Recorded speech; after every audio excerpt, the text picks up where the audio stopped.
Alex Reality Vlog.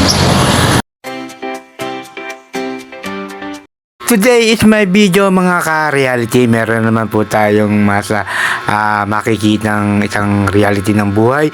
Ito po nga po, nasa likod ko si Kuya, isang sorbetero na nagtitinda ng ice cream. Tara mga ka-reality, alamin natin kung paano siya lumaban ng patas, paano dimiskarte, paano lumaban para sa kanyang pamilya. Tara, samahan niyo ako mga ka. Kuya, magkano ice cream, Kuya? 20. Hindi, yung may tinapay. 30. Yun, bibili ako ng tinapay mga ka-reality. Bilang nga, Kuya. 30? Hindi, kulang pala ako ng sige. Kaya siya. Ito, si Kuya. Kuya, ilan taong ka na nagtitinda niya, Kuya? Magawa tayo ng video. Ha? Mula 2002. Wala, 2002 pa? Kuya.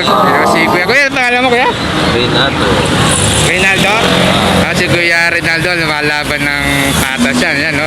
Tingnan nyo naman ang kanyang tinda. Yun na lang. Ice cream. Paubos na. Diba? Wow! Paubos na. Anong oras ka nag-start ng tinda, Kuya? 9. Alas 9 ng umaga? Pero alas 9 ng umaga pa si Kuya. Dito yan sa Quezon City. Di ba Quezon City ito, Kuya, no? Meadows. Ano to, Green Meadows. Sa Green Meadows, yung mga ka-reality dito nagtitinda si Kuya. Madalas ka dito, Kuya? Araw-araw. Araw-araw. Andali, Kuya. Andali. Yun naman mga ka-reality kung paano lumaban ng patas si Kuya, no? Dapat ganyan ang ginagawa natin. Di ba, Kuya, no? Hindi tayo gagawa ng hindi tama. Lumaban lang tayo ng patas. Patas lang. Kaya nga, dapat ganyan. Hindi yung Kahit mahal ang biliyon yun. Anak buhay lang marangal. tama yung Kuya.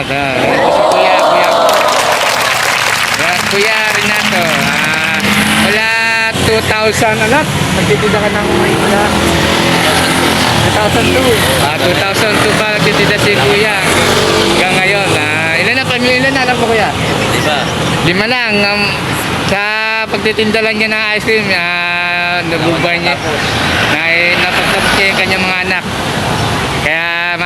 Kaya mga ka-reality, laban tayo ng patas. Salamat po. Ito nga mga ka-reality kanina, no? Kay Kuya, bubili tayo ng tinapay, no? Pinalaman natin ng ice cream. Ito mga ka-reality. Wow! Ito yung mga pagka gusto mong makatipid, no? Ito ang gawin nyo. Minadahan na kayong titinda na ice cream.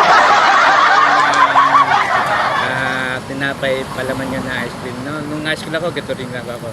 Sarap naman to kung totoo sen. Nabusog ka na, nakatipid ka pa, di ba? Guys ba mga ka-reality?